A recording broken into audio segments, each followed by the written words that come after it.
Himalayan one अनुसंधान संस्थान Himalayan forest research institute Shimla में वैकेंसी निकली हुई है। इसमें technical assistant, MTS multitasking staff और फॉरेस्ट गार्ड की कुछ भर्तियां निकली हुई हैं, उसके बारे में डिस्कस करेंगे। दोस्तों फॉर्म किस तरह से भरना है वो भी इसमें वीडियो में बताया जाएगा, सब कुछ आपको बताया जाएगा, वीडियो देखें। दोस्तों जो टेक्निकल असिस्टेंट की है जिसमें फील्ड लैब रिसर्चर आएंगे, उसमें आपको इतनी सैलरी मिलेगी जो आपको दिख रहा है। टोटल वैकेंसी है 1, वो भी सिर्फ अनरिजर्व्ड की है। बैचलर डिग्री चाहिए पर स्पेशलाइजेशन चाहिए आपको साथ में botany, geology, forestry and agriculture में। एज लिमिट है 21 से 30 ईयर। जो भी एम्प्लॉय है ICFRE के, ठीक है, उनके लिए कोई एज रिलैक्सेशन नहीं है, क्योंकि ये जो है पोस्ट है रिक्वायरमेंट टेक्निक, ये सीधे डायरेक्ट रिक्रूटमेंट है। ये जो एम्प्लॉय है उनके लिए कोई इसमें एज लिमिट के लिए रिलैक्सेशन नहीं है। बट जो रिजर्व्ड कैटेगरी में आएंगे जैसे OBC, SC, ST, उनके लिए एज रिलैक्सेशन इसमें है। आगे चलते हैं। सेकंड है फॉरेस्ट गार्ड की बात करेंगे। टोटल वैकेंसी आएगी 5। सैलरी आप देख सकते हैं स्क्रीन पे। 5 वैकेंसी है जिसमें अनरिजर्व्ड की 2, SC की 2, OBC की 1 है। +2 पास चाहिए आपको, किसी भी +2 पास विद साइंस स्ट्रीम से होने चाहिए फ्रॉम गवर्नमेंट रिकॉग्नाइज्ड बोर्ड।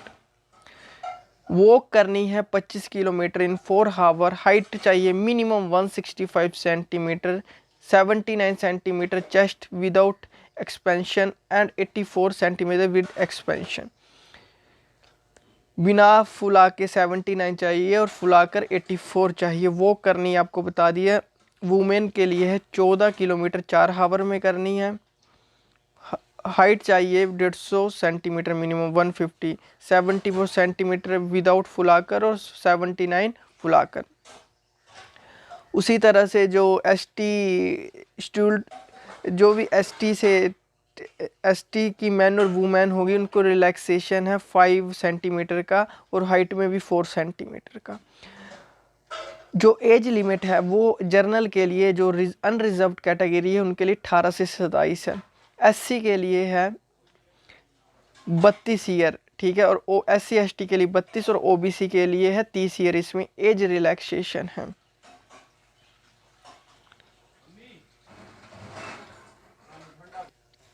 और जो एज रिलैक्सेशन होगा, जो गवर्नमेंट सर्वेंट है या फिर जो डिपार्टमेंट में इसी में वर्क करते हैं, वो ऑर्डर इशू करेगा इस रिलैक्सेशन के लिए। गवर्नमेंट ऑफ इंडिया के द्वारा ही इसमें एज रिलैक्सेशन दिया जाएगा।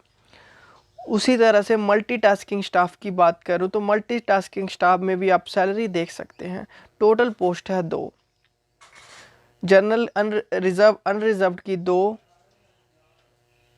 टोटल वैकेंसी 2, ठीक है, उसमें से अनरिजर्व्ड की 1 है और SC की 1 है। 10th स्टैंडर्ड पास होने चाहिए आप, ठीक है, 10th पास होने चाहिए। 3 ईयर का एक्सपीरियंस भी होना चाहिए। जो एज रिलैक्सेशन है, ठीक है, 18 से 27 तक होगी आपकी जनरल कैटेगरी के लिए जो अनरिजर्व्ड है, और जो रिजर्व्ड कैटेगरी है SC के लिए 32, ST SC के लिए 32, ठीक है। Age relaxation up to 5 year will be allowed for the department candidate. इसमें जो डिपार्टमेंट में, इसी डिपार्टमेंट में वर्क कर रहे हैं उनको 5 ईयर का एज रिलैक्सेशन होगा, वो बेशक रिजर्व्ड कैटेगरी से हो या अनरिजर्व्ड से हो, उसी तरह से आपको एज रिलैक्सेशन मिलेगा। अब बात करेंगे किस तरह से एग्ज़ाम होगा, एग्ज़ाम पैटर्न के बारे में डिस्कस करते हैं। दोस्तों एग्ज़ाम पैटर्न की बात करूँ, टेक्निकल असिस्टेंट के लिए होगा, जो एग्ज़ाम होगा bachelor degree in science in relevant field में आपको चाहिए, जो आपको बताया था एग्रीकल्चर, फॉरेस्ट्री, बॉटनी, जियोलॉजी, ठीक है। उसका जो एग्ज़ाम पैटर्न होगा, जनरल अवेयरनेस है, रीजनिंग आएगी 20 मार्क्स की, ठीक है, दोनों मिलाकर। इंग्लिश एंड जनरल साइंस दोनों मिलाकर 20 मार्क्स की। अर्थमेटिक 20 मार्क्स की। एंड रेलिवेंट सब्जेक्ट जो botany, geology, forestry and agriculture, उसका आएगा 40 मार्क्स का। टोटल 100 मार्क्स का होगा।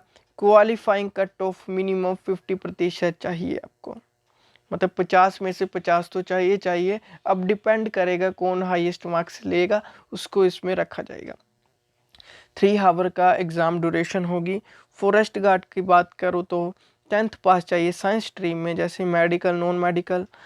बेसिक साइंस है रेलिवेंट टू फॉरेस्ट्री, ठीक है, फॉरेस्ट्री से 25 क्वेश्चन आएंगे, अर्थमेटिक एंड रीजनिंग से 40 आएंगे, जनरल अवेयरनेस से 25 और जनरल इंग्लिश से 10। 100 मार्क्स का होगा। 50 चाहिए अनरिजर्व्ड को, एससी को 40 चाहिए, ओबीसी को भी 40 चाहिए। 2 हावर का एग्जाम होगा। वैसे मल्टीटास्किंग स्टाफ की बात करूं, लास्ट है MTS multitasking staff, two vacancy है, ठीक है। उसमें आएगा जर्नल इंटेलिजेंस एंड रीजनिंग के 25 मार्क्स के, जनरल अवेयरनेस के 25 मार्क्स के आएंगे, इंग्लिश आएगी 25 मार्क्स की, और न्यूमेरिकल एबिलिटी भी आएगी 25 मार्क्स की। 100 मार्क्स का टोटल पेपर होगा। 50 अनरिजर्व्ड को चाहिए, 40 एससी को चाहिए। 2 हावर का ये पेपर होगा। अब आपके मन में एक क्वेश्चन आ रहा होगा, जहाँ पे ओबीसी की वैकेंसी नहीं है, एससी की नहीं है, तो उन्हें कहाँ से भरना चाहिए? तो उन्हें अनरिजर्व से भी फॉर्म भरना पड़ेगा, मतलब कि जनरल कैटेगरी से।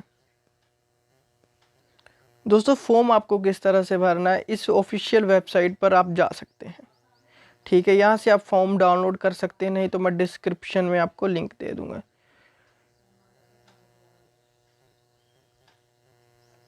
जो नॉन रिफंडेबल एप्लीकेशन फ़ी होगी, टोटल फ़ी लगेगी आपकी 200 + 300। मतलब कि आपको बताता हूँ इसके बारे में। दोस्तों इसका मतलब हुआ, पहले तो आपको ये पता होना चाहिए, जो डिमांड ड्राफ्ट आपने बनाना, ठीक है, इसमें आईपीओ की बात नहीं कि डिमांड ड्राफ्ट, ठीक है, of any nationalised bank draw in favour of direct HFRI payable Shimla, ठीक है। जो डिमांड ड्राफ्ट बनाना है वो बनाना है HFRI के फेवर में, शिमला के फेवर में, ठीक है। और जो प्रोसेसिंग फ़ी लगेगी, जैसे एक्स्ट्रा फ़ी लगती है, ठीक है, जर्नल और ओबीसी के लिए 100 रुपये लगेगी। 200 तो फीस है जो आपने उनको देनी है, प्लस 100 प्रोसेसिंग फ़ी, टोटल आपको 300 रुपये खर्चने पड़ेंगे जर्नल और ओबीसी के लिए। बट जो SC ST और PH उनकी कोई फ़ीस नहीं है, उन्हें सिर्फ प्रोसेसिंग फ़ी लगेगी 100 रुपया। जो डिमांड ड्राफ्ट आपको बनाना है, ठीक है, उसकी सिर्फ प्रोसेसिंग फ़ी ही SC ST और PH फिजिकली हैंडीकैप को देने हैं डिमांड ड्राफ्ट के रूप में। आगे देखते हैं। इसमें कोई इंटरव्यू नहीं होगा, ओनली मेरिट, जो एग्ज़ाम के रिलेटेड मेरिट बनेगी, सिर्फ फिजिकली फिटनेस टेस्ट होगा, वो होगा फॉरेस्ट गार्ड के लिए ही। एप्लीकेशन फॉर्म के साथ जो डॉक्यूमेंट लगाने हैं वो अपने खुद ही सेल्फ अटेस्टेड करने हैं। जैसे 10th + 2 आपकी जो स्पेशलाइजेशन है किसी में, वो आपको खुद ही लगाने पड़ेंगे, सेल्फ अटेस्टेड करने सभी आपने, ठीक है।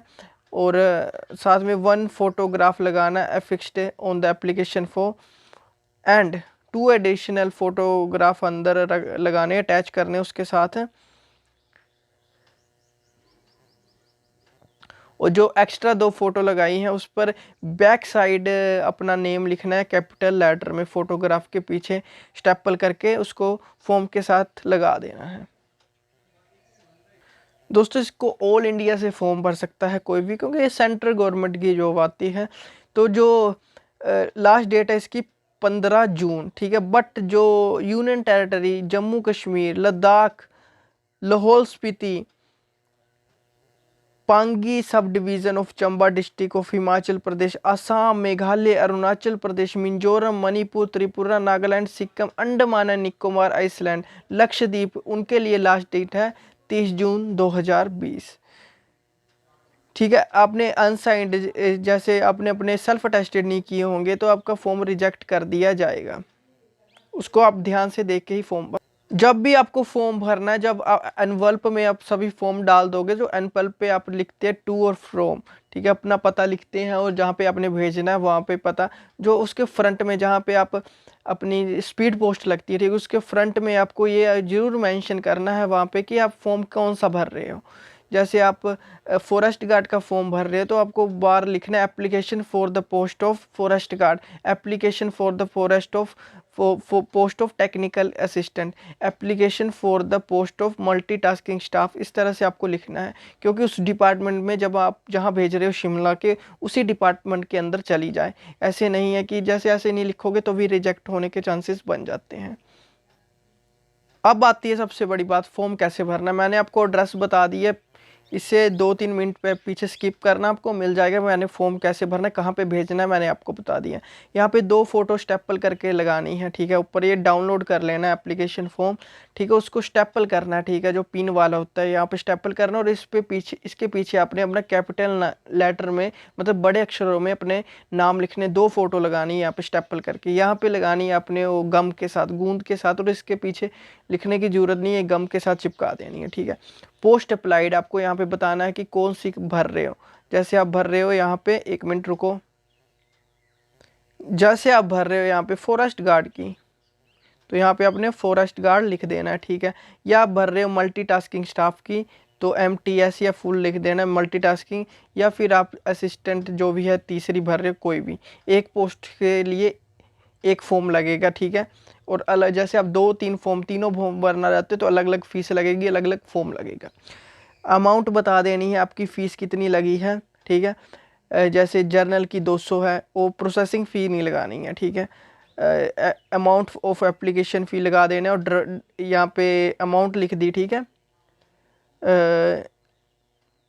1 मिनट, यहाँ पे आपने बता देना कितने 100 रुपये लगी है, ठीक है, या 200 लगी है, 300 लगी है। प्रोसेसिंग फ़ीस नहीं लिखी जाती है, जो मेन है 200 है प्लस 100 लिखा है, वो नहीं लिखना आपने टोटल लिखना है 200 रुपये। आपको जो डिमांड ड्राफ्ट में दिखाई गई होगी वही लिखनी है, ठीक है। यहाँ पे आपने जो डिमांड ड्राफ्ट का नंबर है वो लिख देना, और डेट कब इशू हुई है वो लिख देना। फुल नेम लिखना है अपने कैपिटल लेटर में, मतलब बड़े अक्षरों में यहाँ पे अपना नाम लिखना है। वैसे फादर नेम या हस्बैंड नेम, आपकी शादी हो चुकी है तो हस्बैंड नेम लिख देना है यहाँ पे कैपिटल लेटर में, बड़े अक्षरों में लिखना है। कोरस्पोंडेंस एड्रेस भी आपने लोकल लेटर में लिखना है। Mobile number with STD code आपने लिखना है। STD कोड, फ़ोन नंबर है आपके पास जैसे, तब नहीं तो +91 जो कोड है मोबाइल का इंडिया का, वो लिख देना, ठीक है। परमानेंट एड्रेस भी आप लिख सकते हैं, कोर्स परमानेंट एड्रेस जहाँ पे आपका मेन घर है। कोरस्पोंडेंस वो हो गया जैसे आपने कहीं पे क्वार्टर लेके रह रहे हो या कहीं और रह रहे हो, ये मेन होता है परमानेंट। जहाँ पे आपका आधार कार्ड वगैरह बना होता है उसको परमानेंट कह देते हैं, ऐसे मुझे लगता है, ठीक है। नहीं तो आपका दोनों सेम है तो दोनों सेम भी लिख सकते हो, उसमें कोई इशू नहीं आएगा। फिर आएगा कैटेगरी आपने बतानी है यहाँ पे, जो भी है SC ST OBC जो भी है आपकी कैटेगरी। और सेल्फ अटेस्टेड फ़ोटो कॉपी भी आपने लगानी है, ठीक है। इनकी जो SC ST OBC जो भी है रिजर्व कैटेगरी का सर्टिफिकेट भी लगाना है, और उसको नीचे सेल्फ अटेस्टेड भी कर देना है। उसी तरह से आपको ये जो फ़ोटो होगी, ठीक है दोस्तों, ये वाली फ़ोटो भी आपने सेल्फ अटेस्टेड कर देनी है। आगे चलते हैं। अब बताना है मेल हो या फीमेल हो, यहाँ पे उसको अपने टिक लगा देना, ठीक है, जो भी हो आप। डेट ऑफ बर्थ आपको यहाँ पे मेंशन करनी है, जैसे 08/09/2000 में आप जन्मे हो, जैसे भी, ठीक है। आपको ये मेंशन करना है कि आपकी एज कितनी है। जैसे last date of application form, जैसे 15 जून को लास्ट डेट है, तब तक आपकी एज कितनी हो जाएगी। जैसे एग्जाम्पल के तौर पर आपकी 27 साल बताई हुई है अनरिजर्व्ड कैटेगरी के लिए, तो आपकी यहाँ पे 25 साल हो जाती है 15 जून तक, तो आपको बता देनी है। या 25 ईयर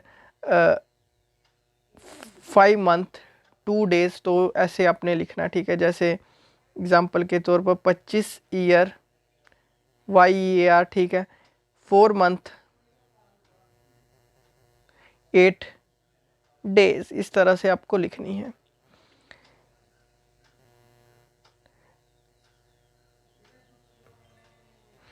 जैसे आपको बता देना यहाँ पे, जैसे आपकी एज रिलैक्सेशन आपको मिली है तो यस कर देना है, नहीं तो नो कर देना है। एज रिलैक्सेशन मिली होगी तो आपको यहाँ पे यस लिख देना है। यहाँ पे भी फिर आपको यस लिखना होगा, क्योंकि आपको फ़ी में भी रिलैक्सेशन मिली होगी। कि आपको एज रिलैक्सेशन नहीं मिला है तो नो लिख सकते हैं। उसी तरह से आगे आपको फिर सेल्फ अटेस्टेड फ़ोटो कॉपी लगानी है अपनी एजुकेशन क्वालिफ़िकेशन की, जहाँ पे 10th +2 या ग्रेजुएशन की आपको लगानी है, ठीक है। जो कंसर्न सब्जेक्ट उसकी लगानी है, जैसे आपको पहले लगानी है 10th की, फिर +2 की, जो भी आपके पास ग्रेजुएट है उसकी लगा देनी है। नेम ऑफ बोर्ड यूनिवर्सिटी लिखना है, मंथ ऑफ ईयर जब कब आप पास किए हो। सब्जेक्ट 1-2 लिख देने हैं, ठीक है, 2-3 लिख देने हैं। मार्क्स ऑब्टेंड, ठीक है, मार्क्स ऑब्टेंड, जैसे मार्क्स ऑब्टेंड 500 में से आपने किए हैं 300, और टोटल मार्क्स कहाँ से, 500 से, ऐसे आपने लिख देना है। उसी तरह से परसेंटेज कितनी बनती है वो लिख देना, सेम एज यूजुअल सभी में ऐसे लिखना है। आपके पास कोई एक्सपीरियंस है तो वो लिख देना है। जैसे आपके पास कोई एक्सपीरियंस है तो आपको यहाँ पे मेंशन कर देना है पोस्ट हेल्ड, किस पोस्ट पर थे, नेम ऑफ एम्प्लॉयर अपना नाम लिख देना है, फ्रॉम कितने पीरियड तक आपने की, ठीक है। जैसे आपको जब आप जॉब छोड़ते हो तो वहाँ पे लिखा होता है कि आपने इतने पीरियड तक की होती है, ठीक है। पे स्केल कितना था, सैलरी स्लिप भी आप अपनी लगा सकते हैं, वो आप पर है, ठीक है दोस्तों।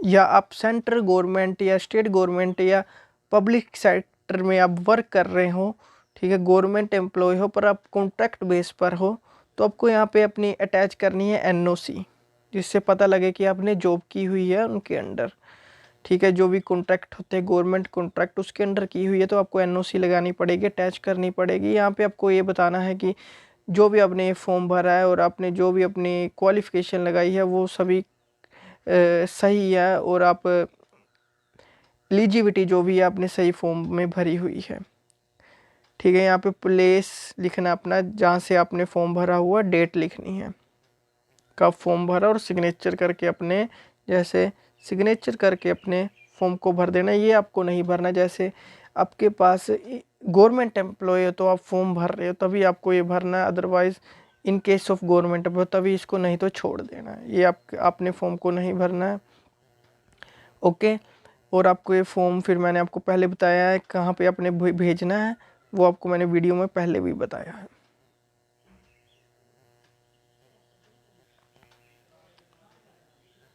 फॉर्म आपको यहाँ पे सेंड करना है, the head of the office recruitment cell Himalayan forest research institute, कहाँ पे करना है, Himalayan forest research institute, conifer campus, Panthaghat, ठीक है, पंथाघाटी है, पंथाघाटी शिमला, ठीक है, 171013 इसका पिन कोड है। 15 जून से पहले आपको ये फॉर्म वहाँ पे सेंड करना होगा, ठीक है। Thank you and have a nice day. Speed post भी कर सकते हैं, अदरवाइज आप दूसरी भी पोस्ट कर सकते हैं, पर आप स्पीड या रजिस्टर पोस्ट करोगे तो ज़्यादा बेटर रहेगा। Bye bye.